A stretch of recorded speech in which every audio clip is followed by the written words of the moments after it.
Attention, un disclaimer! Bonjour à tous! Comme vous le voyez dans le titre de la vidéo, je reviens sur un terrain qu'on a déjà un peu exploré, à savoir les couleurs de Kasane.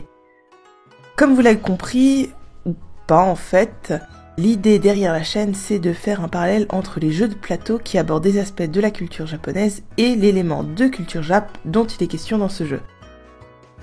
Sauf qu'on m'a fait remarquer que le thème principal de Kimono n'a jamais été abordé dans la vidéo qui va avec ce jeu. J'en profite pour vous dire que si vous avez des remarques ou des suggestions, vous pouvez laisser des messages dans les commentaires. Du coup, ce mois-ci, on fait une deuxième vidéo pour un jeu qu'on a déjà traité. Toutes les cultures ont des habits à symbolique forte. Si partout, la forme, les couleurs, les motifs ont leur propre signification, la composition d'un Junji Hitoe est une forme d'art à part entière. La succession des couches de plusieurs kimonos est utilisée comme clin d'œil subtil à la culture traditionnelle japonaise, et la maîtrise de cette harmonie est grandement appréciée au sein de la cour impériale durant l'ère Heian.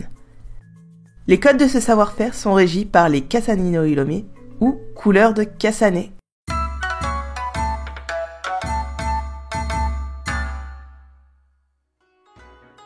Les Kasane no Hirome sont des palettes de couleurs composées pour le Junji Hitoe, un habit particulièrement associé à la cour impériale.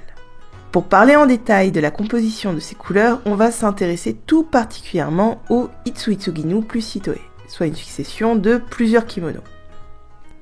A noter que le Junji Hitoe comporte aussi des couches supplémentaires en plus des kimonos qui forment le Kasane no Hirome. Dans le code vestimentaire, il y a code, ce qui veut dire qu'on ne fait pas n'importe quoi.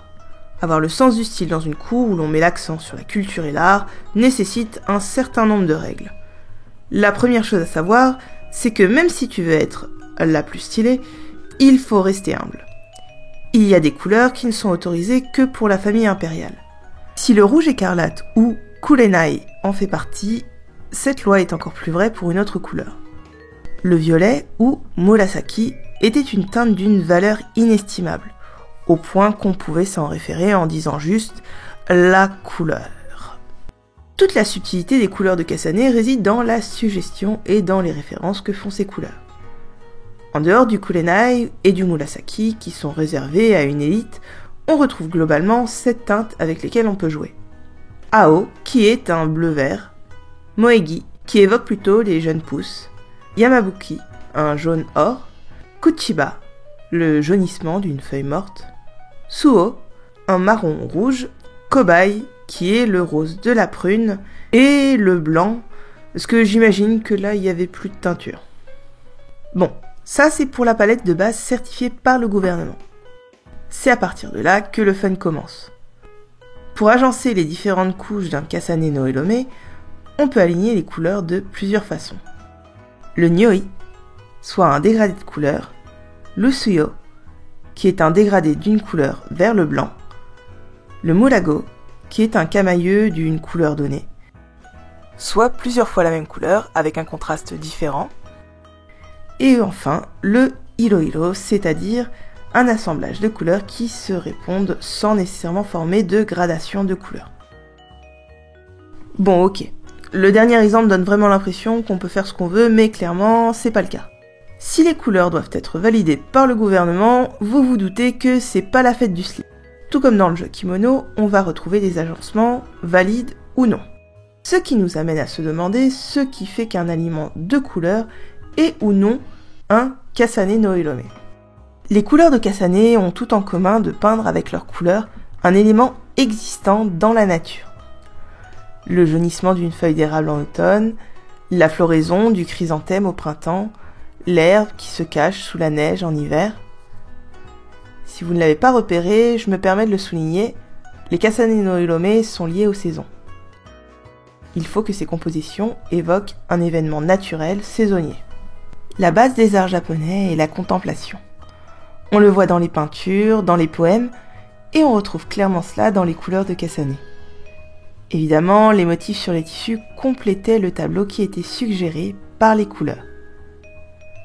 Ainsi, des motifs récurrents pouvaient servir à faire passer des messages grâce à des symboles. Par exemple, La grue, liée à l'hiver, est également souvent associée au pain.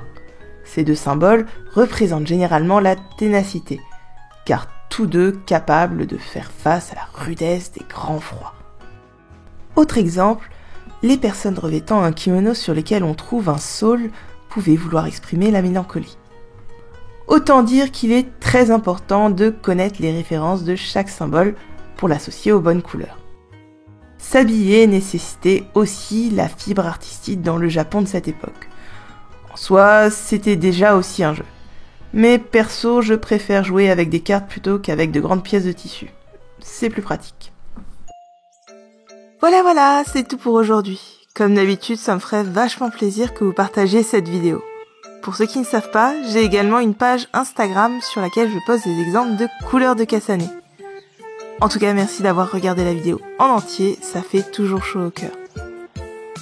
Je vous invite donc à vous abonner et sur ce, je vous dis ciao!